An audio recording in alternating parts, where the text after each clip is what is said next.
RTCI nous réunit.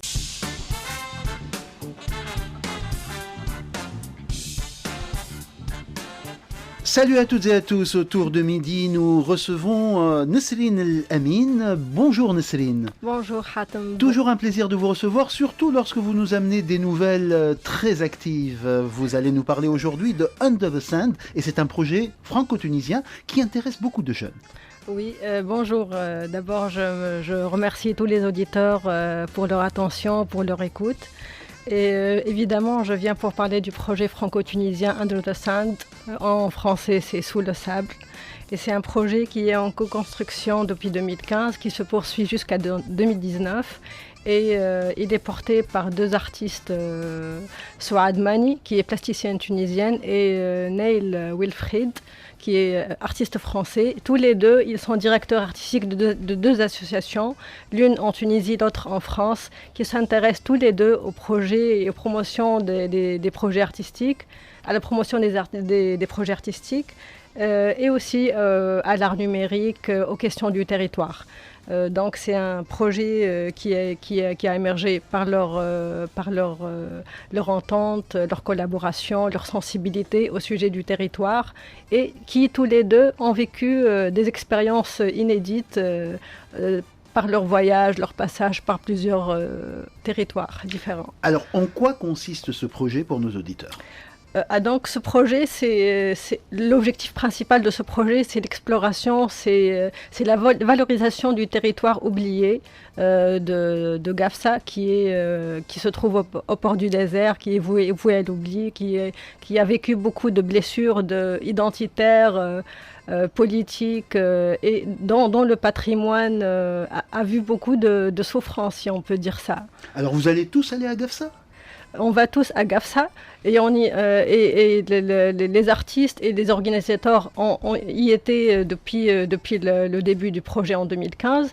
Mais pour la troisième édition qui aura lieu le 28 avril, qui commence le 28 avril, ça va commencer par des petites séquences. Donc le 28 c'est à Sousse, mais après, à partir du 30 c'est des résidences d'artistes qui seront à Gafsa pendant 2 semaines, qui réuniront des artistes qui travailleront sur le site. Donc Gafsa deviendra un territoire, un laboratoire à ciel ouvert, si on peut dire ça. Super, donc beaucoup d'artistes tunisiens et français je suppose. Oui, tunisiens et français. Si je peux les citer, donc Wilfried Neil, Benoît Travers, Mine Kim, qui est une coréenne d'origine coréenne mais qui vit et travaille en France, Souad Mani, Farah Khalil, Haïssem Zakaria, Selim Benchir et Ali Tnani.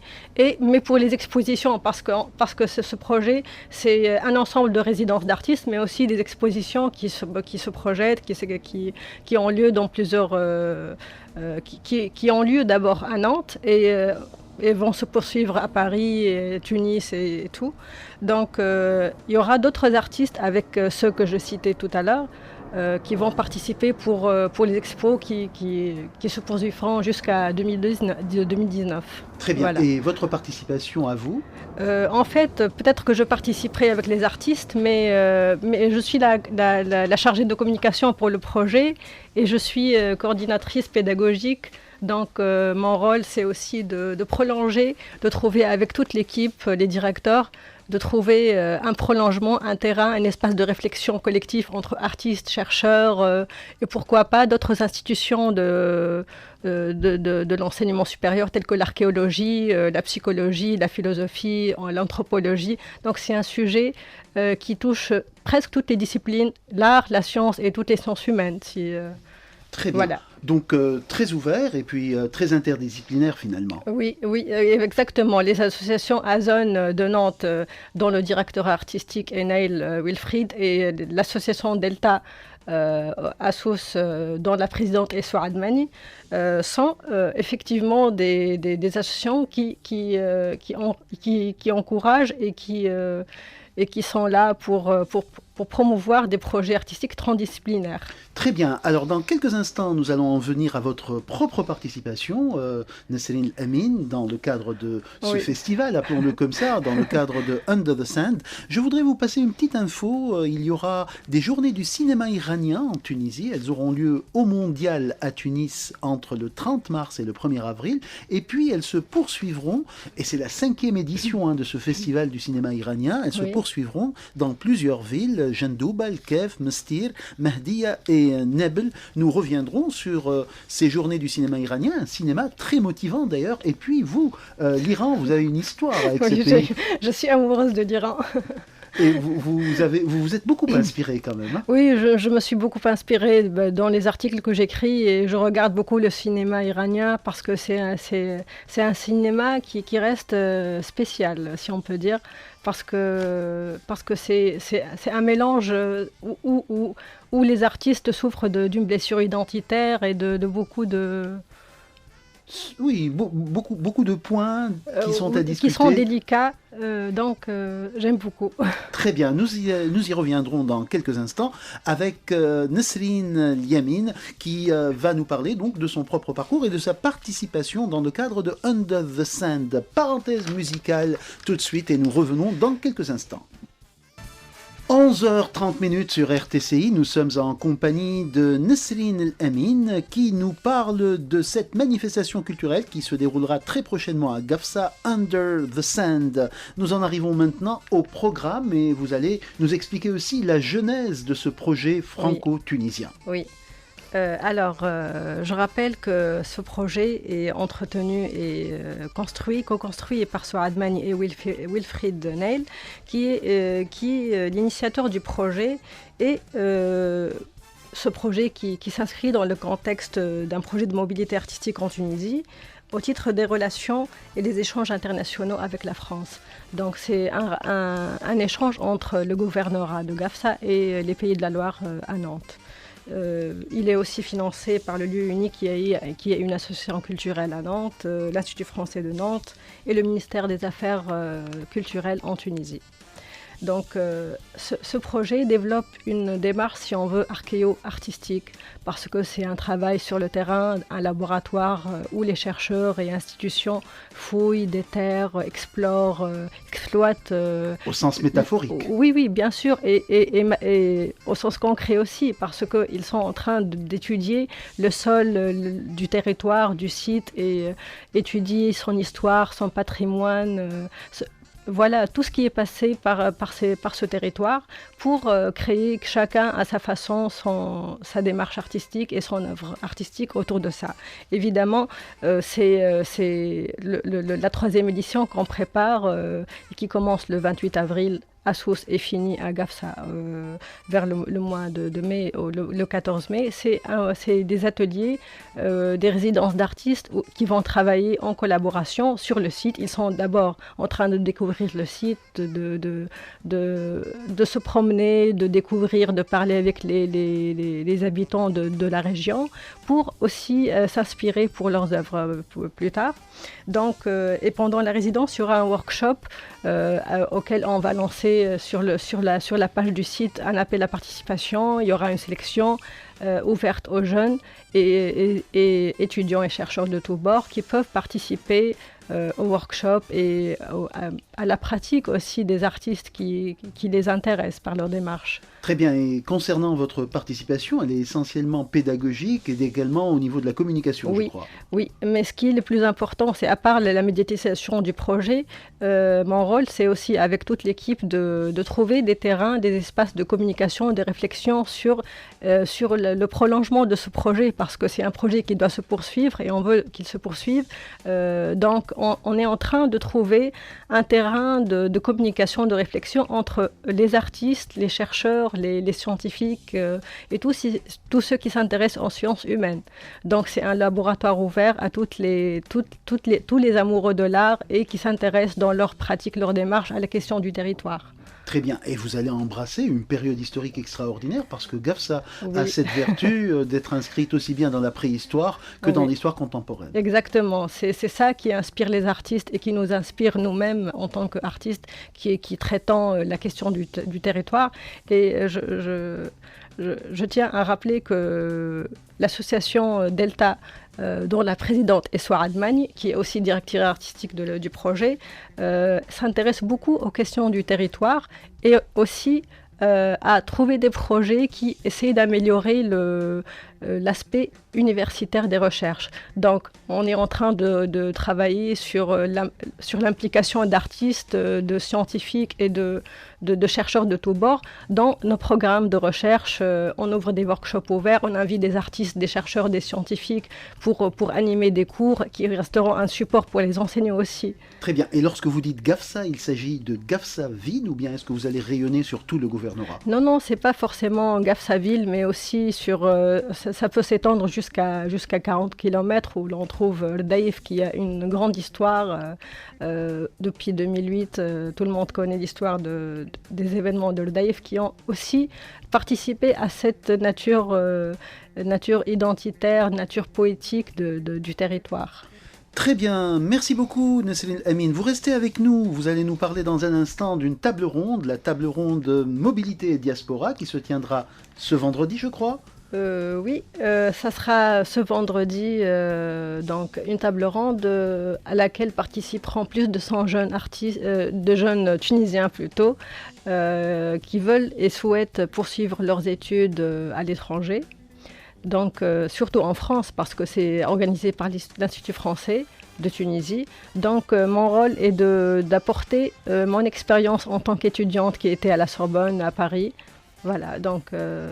Très bien, on va en parler dans un petit instant. Je vous rappelle que nous avons également rendez-vous avec Jacqueline Bismuth pour parler de Tunisie gourmande, un ouvrage sur l'art culinaire judéo-tunisien paru aux éditions La Martinière. Ce sera à 11h45. Retour avec Nesrine Amine dans un instant. Tout de suite, une parenthèse musicale aux couleurs de l'Italie et c'est Adriano Celentano qui est sur notre plateau. Salutations.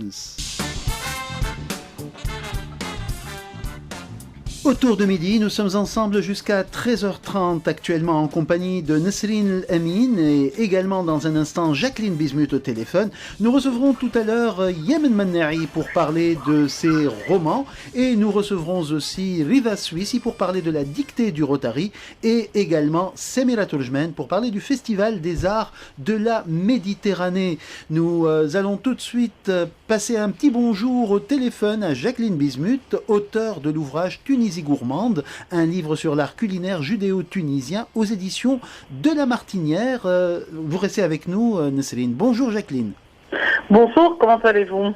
Ça va très bien, c'est un plaisir de vous entendre. Cela fait quelques années que vous avez publié un ouvrage fameux, demeuré fameux, et qui s'intitule La Goulette, quelle histoire. Et vous nous revenez maintenant avec Quelle histoire, excusez-moi, quelle histoire cette histoire? Quelle histoire cette histoire? Et oui, quelle histoire cette histoire, tout à fait. Oui, ça fait bien longtemps, en effet. Oui, et vous nous revenez avec Tunisie gourmande et un livre sur l'art culinaire judéo-tunisien.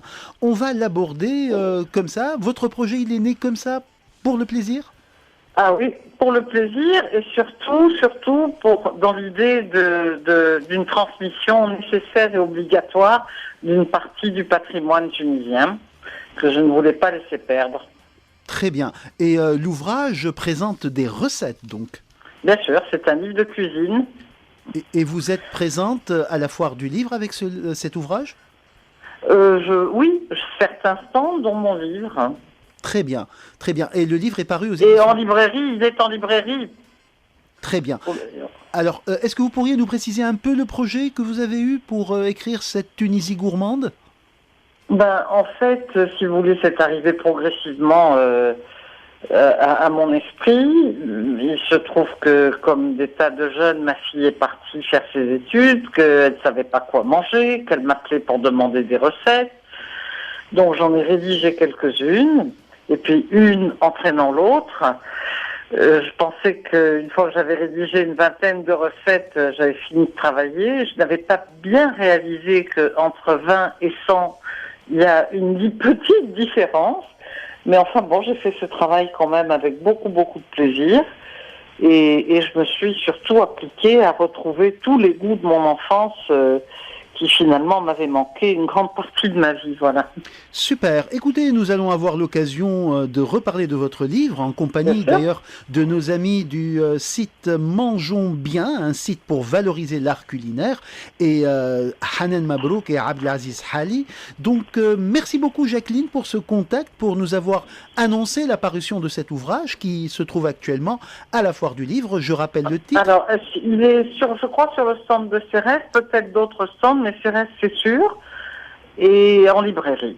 Très bien. Tunisie gourmande aux éditions de La Martinière, un ouvrage sur l'art culinaire judéo-tunisien, signé Jacqueline Bismuth. Nous y reviendrons la semaine prochaine, je l'espère bien. Excellente journée à vous, Jacqueline Bismuth. Merci, Hatem, à bientôt. À très bientôt. Nous revenons à Nesrine El-Amin, notre invitée, qui nous parlait il y a un instant de Under the Sand et également de cette table ronde mobilité et diaspora. Encore un mot sur la table ronde, Nesrine. Mon intervention sera devant plusieurs jeunes qui souhaitent, comme je l'avais dit, poursuivre leur carrière ou études en France. Donc, je vais parler juste tout simplement de mon parcours, de l'obtention du visa jusqu'au logement, comment j'ai vécu, les contacts que j'ai faits, les amis que j'ai noués, les amitiés que j'ai nouées. Donc, si on veut dire, c'est une intervention qui va faire un peu l'exception, parce que je ne vais pas parler de ce qui est classique dans les procédures administratives, mais c'est une expérience plutôt humaine et c'est intéressant pour les jeunes parce qu'il y en a qui n'ont jamais voyagé, qui voyagent pour la première fois, qui sont très jeunes ou bien des âges différents. Donc je pense que mon intervention va leur ajouter un plus. Très bien, très bien. Et par ailleurs, donc vous êtes complètement impliqué sur le projet Under the Sand, un projet tuniso-français. Exactement. Je clôture par un petit mot sur le projet parce qu'il est en sa 3e édition. Et je rappelle que pour la 2e édition, il y avait une exposition à Nantes qui est intitulée Nucléus et 2 résidences à Gafsa. Et pour sa 3e édition, il y aura une résidence à Gafsa du 30 avril au 14 mai, étalée sur 2 semaines où les artistes vont collaborer ensemble. Et jusqu'à 2019, il y aura une suite d'expositions où participeront plusieurs artistes dont vous trouverez les noms sur le site, sur la page Facebook d'Under the Sand. Et on note bien l'exposition qui aura lieu du 29 septembre au 30 octobre à Pchir Art Center. Et d'autres expositions qui seront à Paris, à Sousse, à Sfax, à Nantes. Donc c'est un travail qui se prolonge et qui est grand. Et on souhaite qu'il ait beaucoup de succès. Voilà. Alors, 3 questions pour terminer cet entretien. Première question, vous vous préparez à participer à une exposition intitulée Chorégraphie. Oui, ça sera à la fin du mois d'avril. Donc, je participe comme chaque année. C'est à l'occasion du Festival de la danse, de la journée de la danse. Donc, il y aura une exposition d'artistes plasticiens à la Bibliothèque nationale, dont je fais partie. Donc je participerai par un travail de ma création. Très bien. D'autre part, 2e question, où en êtes-vous de votre thèse? Alors, la bonne question. Je soutiens bientôt ma thèse. J'ai eu récemment cette bonne nouvelle, donc je la retiens.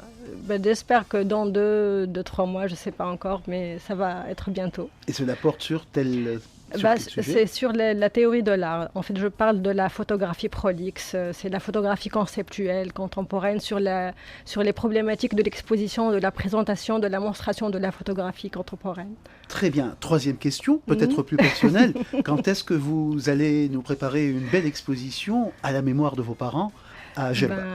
Avec un grand plaisir. Ça me touche vraiment votre question.